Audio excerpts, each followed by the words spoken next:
আপনারা দেখছেন ব্যাটারি বাজার, Krishnanagar, Nadia.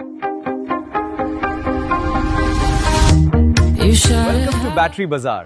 Gets in Bay. Get the complete Lucent battery solar. Visit us in Krishnanagar or call us today. Welcome to Battery Bazaar. We have everything you need. Let's power a greener future. Battery বাজার সব ধরনের ব্যাটারির একমাত্র বিশ্বস্ত প্রতিষ্ঠান। আমাদের ঠিকানা হল হাতারপাড়া, কৃষ্ণনগর, নদিয়া। এখনকার মতো বিরতি শেষ, ফিরছি খবরে। আপনারা দেখছেন সময় অন কৃষ্ণনগর ফেসবুক লাইভ, সবার পাশে সব সময়। ধন্যবাদ। নদিয়া জেলা পরিষদের সদস্যা টিনা ভৌমিকের বাড়ি থেকে প্রায় 3.5 থেকে 4 কেজি সোনা পাওয়া গিয়েছে এবং সব্যসাচী দত্তকে নিয়ে এসে তল্লাশি চালানো হচ্ছে দফায় দফায়। কি বলবেন এই বিষয় নিয়ে? এগুলো হিমশৈলের চূড়া মাত্র। কত চোরের কোথায় কি লুকিয়ে আছে আমরা দেখছি। পাটের জমি থেকে টাকা বেরোচ্ছে, বান্ধবীর খাটের তলা থেকে টাকা কোটি কোটি টাকা বেরোচ্ছে।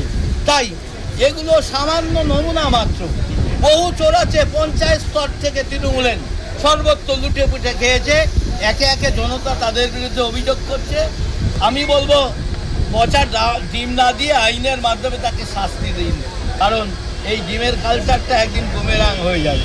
সেই কারণে আমার মনে হয় তাদেরকে আইনের মাধ্যমে সাজা দিয়ে জনগণের সম্পদ সরকার ওটাকে বাজেয়াপ্ত করে জাতীয় কোষাগারে দেওয়া হোক।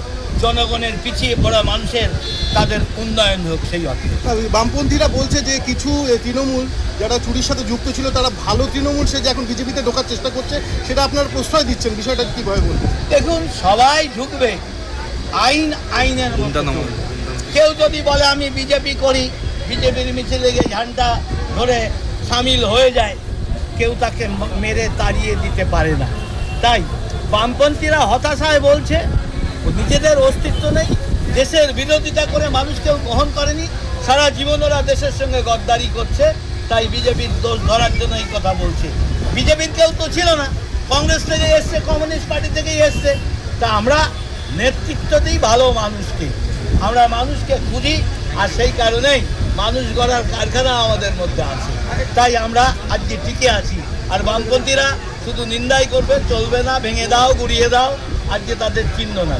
শেষ প্রশ্ন, যে আছে অভিষেক বন্দ্যোপাধ্যায় এবং মমতা বন্দ্যোপাধ্যায়কে দল থেকে কালকে বিতরণের সিদ্ধান্ত নিয়েছে, মানে এবার তাহলে কি বলবেন? মমতা বন্দ্যোপাধ্যায়ের ভবিষ্যৎ কি, মানে কি আধারে চলে গেল, কি বলবেন? এর চেয়ে হাসির কিছু হতে পারে না, কারণ যে দলে সকলেই উঠতে একবার পিসি ভাইপোর নাম, শেষ করতে পিসি ভাইপোর নাম, তাদের নাম জপ করা ছাড়া কোনো রাস্তা ছিল না, আজকে তারা শ্বাস ফেলবে।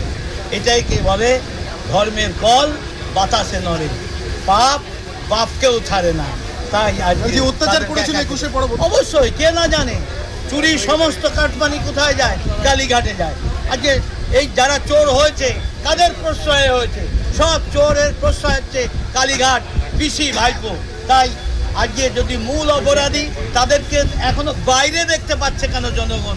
এটাই জনগণের আফসোস। তারা কবে জেলে ঢুকবে তার প্রতীক্ষায় বাংলার মানুষ রয়েছে।